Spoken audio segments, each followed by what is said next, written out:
Official Chinese data shows that the economy maintained a steady recovery in May. This comes as both services and the service sector and the market sales grow.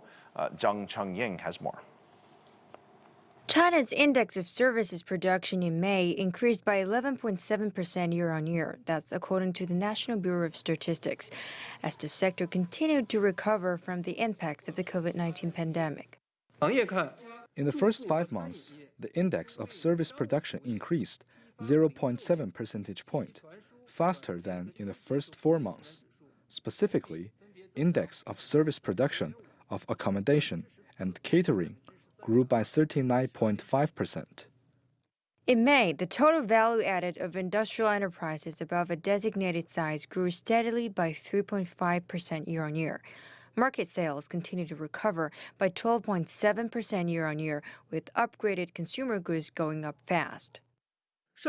Retail sales of communication equipment, gold, silver and jewelry, sports and recreation goods above the designated size grew by 27.4%, 24.4%, and 14.3% respectively. In the first 5 months, the total retail sales of consumer goods grew 0.8 percentage point, faster than in the first 4 months. And when it comes to the job market, officials say employment was generally stable. Although urban unemployment remains at the same level as last month, it has decreased from previous months. While China's economy has sustained the momentum of recovery, officials said that we must give full play to the effectiveness of policies to boost the vitality of business entities, optimize business environment, and expand domestic demand in a bid to further pursue high-quality development. Zheng Chunying, CGTN, Beijing. For more into Beijing's plan to jumpstart the economy in China, Dan McClory joins us, Managing Director, Head of China for Boustead Securities. Good to see you. This is not the first time that we've kind of been here, right? There's been a number of times over the past decade or so where the Chinese economy maybe isn't growing quite as fast as everybody would like, specifically Beijing. And what they've done to do it is to cut the interest rate requirements done by the banks, basically the borrowing requirements for the banks and also the reserve requirements, and that traditionally has helped jumpstart the economy in China. Can that work this time around? It can, Phil, and by the way, it's always great to be on the big show. It can work. However, there are more actions required, and there are more potentially problematic areas that have to be addressed. So that's a great starting point. I know we clamor for something like that in the U.S. We take it any day of the week, but more has to be done. Right, but also, you know, not to be critical of the Chinese, these numbers are weaker than a lot of people would like, right? We have a jobless rate that is too high, specifically for younger folks. You have an economy that's trying to climb out of COVID. And sometimes I wonder, you know, we criticize other governments for giving too much stimulus during the COVID policy, whereas the Chinese government, they didn't make that arguably a mistake, but at the same time, they also don't get the bump out of all the extra cash that people have. What else can they do? You say that the reserve rate requirements is only one piece. What else can they do? Housing is definitely an area that needs some intervention. That's obviously in many cases related to interest rates, but allowing developers to proceed, having other tenets of a recovery in the housing market. You know, it's been such a robust segment of the Chinese economy for so long, and it really backed off and it really adjusted. So I think that's one area that immediately comes to mind.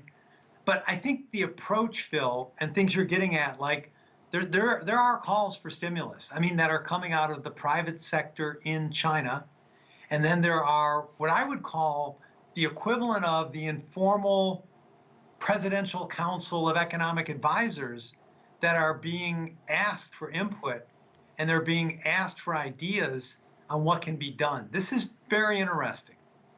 Right, and for those that maybe don't watch the Chinese economy as closely as perhaps you and I do, there's a real sense of urgency, right? Because if you don't create the jobs faster, the younger folks don't feel motivated to get the jobs. That's part of the motivation in a sort of capitalistic society, is that you work, you make money, you pay bills, you get promoted, you make a little bit more money, and your life continues to improve each year. And for the Chinese government, this is one of their principal things that they've always said that is a real positive for China. And it is. They've brought hundreds of millions out of poverty. Now it's sort of the next chapter. You got to keep this going. And I worry that for the Chinese folks, that this isn't going to happen fast enough. But the one bright spot is that in every time in history that they have faced sort of this type of adversity, they've come through. Yeah, you're right. I mean, and you can sort of rely on that at a high level. But back to some of your earlier comments, there was no, COVID stimulus money. There was no government intervention trying to make people whole. The economy, once COVID-0 was lifted, started to come back naturally and organically from all that pent-up demand. And now that it's backing off, there's concern. There are issues that need to be addressed. So. And I think it's right for a call for further, or at least some, government intervention to help things get back on track.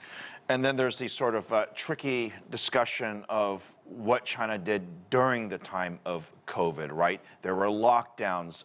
Businesses were heavily impacted. And when I mean businesses, I don't mean just domestic businesses, but multinational companies that were operating within the Asia theater that considered China and Shanghai and Beijing and all these great cities to be a part of their growth plan. Now, since then, a lot of them have decided to be perhaps more conservative and diversify their manufacturing base.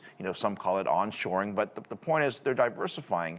And for the Chinese government, they almost need to do a PR campaign, in other words, to remind the rest of the world that China is back and that they can reinvest their funds back into China again. I mean, that's got to be one of their priorities. And I guess my question to you is, can it work, or how can it work better?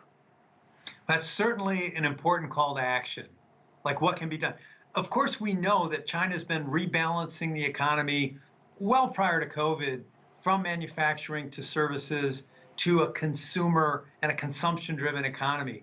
So that's what makes some of the slower we've seen reported in the last 24 hours all the more acute. Okay, it'd be great to see some increase in revitalization of manufacturing, but that's kind of yesterday's news in terms of what's the real driver of the Chinese economy. So I think when consumption backs off, and from a return after COVID-0 to somewhat approaching normalcy of buying habits, when that starts to weaken, that's why you've seen the calls to action that have taken place with the private sector being convened, ideas being brought forth, and public calls for government stimulus and intervention actually coming to the fore. We really haven't seen this, Bill, in probably ever in China. Well, there's a first for everything. I never thought I'd say this, but it's almost like I want the consumers in China to be like us and buy a bunch of stuff they don't need so that we can put it in our garage. Dan McClory, appreciate you as always. Thank you.